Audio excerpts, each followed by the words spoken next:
আপনি যখন একটা কলা খান তখন কি কখনো ভেবেছেন এই কলাটা আপনার হাতে এসে পৌঁছাতে কত পথ পাড়ি দিয়েছে? শুধু গাছ থেকে পেরে বাজারে আনা না, এর পেছনে আছে হাজারো মানুষের ঘাম, আছে আধুনিক টেকনোলজি, আর আছে বিশাল এক অপারেশন। কলার যাত্রা শুরু হয় কলা বাগান থেকে। বিশাল বিশাল জমি নিয়ে বানানো হয় কলার ফার্ম, যেখানে গরম আর সাথে আবহাওয়া থাকে। কলা গাছ কিন্তু বীজ থেকে হয় না, আগের গাছের কাণ্ড বা শিকড় থেকে চারা বের করা হয়। সেটাকে জমিতে রোপণ করে নিয়মিত পানি, সার আর পোকামাকড় থেকে বাঁচানোর ব্যবস্থা করতে হয়। বাইরের দেশের বড় ফার্মগুলোতে সবকিছু অটোমেটেড। ট্র্যাক্টর দিয়ে জমি তৈরি, স্প্রে মেশিন দিয়ে সার আর কীটনাশক দেয়া, এমনকি পানি দেওয়ার জন্য আধুনিক মেশিন।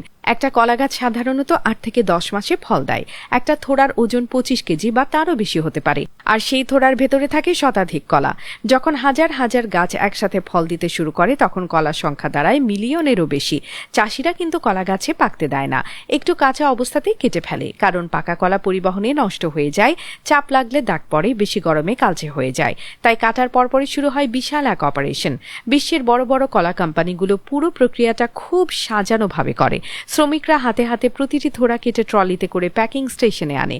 প্যাকিং স্টেশন থাকে কলা বাগানের মাঝখানেই। সেখানে প্রথমে থোড়া ভেঙে ছোট ছোট গোছায় ভাগ করা হয়, তারপর পানিতে ডুবিয়ে ধুয়ে ফেলা হয়। এতে ময়লা, ধুলো আর পোকামাকড় দূর হয়ে যায়।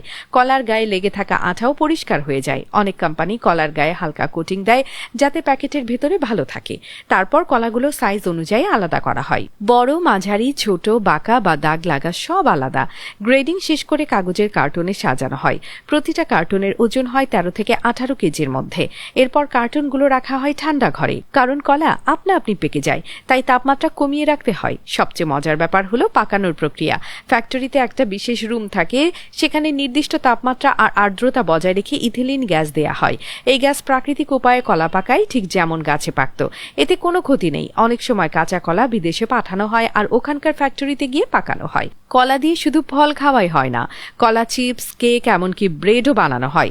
কলার গাছের ছাল থেকে ফাইবার বের করে ব্যাগ, দড়ি আর জামাও তৈরি করা হয়। কলা শুকিয়ে পাউডার বানানো হয়, যা বেবি ফুড আর কসমেটিক্সে ব্যবহার হয়। আপনি যখন বাজার থেকে একটা কলা কিনে খান তখন সেটা শুধু একটা ফল না, সেটা একটা গল্প, একটা যাত্রা। তাই পরের বার কলা খাওয়ার সময় একটু থেমে ভাববেন আর বলবেন, সত্যি অনেক পথ পাড়ি দিয়ে এসেছিস তুই।